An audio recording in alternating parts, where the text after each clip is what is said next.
I think for us, I guess we're aware of certain players, but we don't like to try and highlight them too much because I think to be playing Super Rugby, you've got to be a good rugby player anyway. So if you sort of put too much focus in one area or on a couple of guys, then maybe you're going to get exposed somewhere else. So we're well aware, the Stormers have good athletes right across the board, strong, tough guys that are prepared to mix it up, but this year they seem to be moving the ball around a little bit more maybe. So we're just going to have to make sure, I guess, through our own preparation that we're ready for whatever comes our way. They've got an outstanding pack, haven't they? The scrum's been dominant. They've got a really strong line out and defensive line out. So, we're going to have to be pretty sharp in those areas. In the end, it's someone else's opinion, whether it's a TAB or whoever does that sort of thing. And to be honest, we started the season, I got a radio interview from the guy at the TAB. We were ranked the 5th best Kiwi side, according to him. So obviously we haven't paid much attention to that. We've worked really hard up to this point, and we reckon we could be a lot better.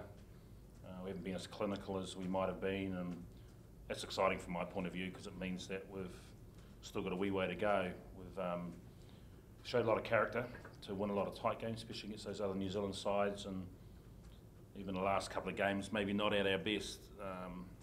We've found a way to storm home and score tries late, which has given us a bonus point. So, we've only conceded 6 tries in 5 games, which has been really pleasing, but we reckon we can be better in that area too. So, no doubt the Stormers will be asking some questions of our defence.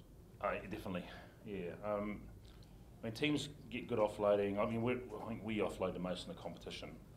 And it's your ability to get in behind defenders to keep the ball alive. And so, clearly they've done a bit of work on footwork and so on. And so, our first up tackles are going to be pretty important, and them being aware of their ability to offload.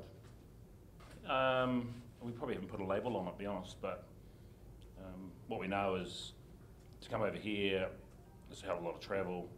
You've got to do all the little things right in regard to recovery and preparation, and so we've had a really good start.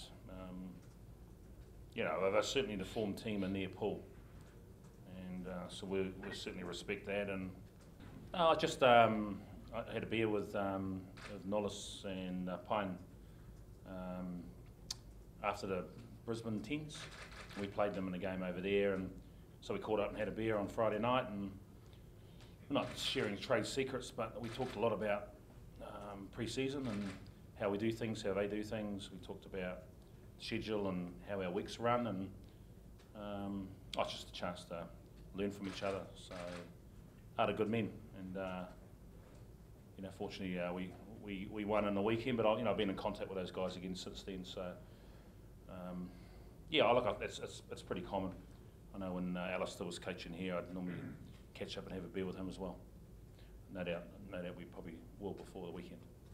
It's great to have supporters away from home. It's always nice. Even when we arrived into Cape Town at the airport, there were a lot of people there saying hello, getting photos and autographs. So whenever we come here, there's always a lot of Chiefs jerseys in the stadium, but we know it's a pretty hostile environment. The Stormers are obviously going extremely well too, so there's going to be a lot of fans for them there this weekend, and we just need to, be able to keep our emotions in check when the crowd gets in behind the Stormers, and sort of hopefully use that as a little bit of motivation when we're out there too.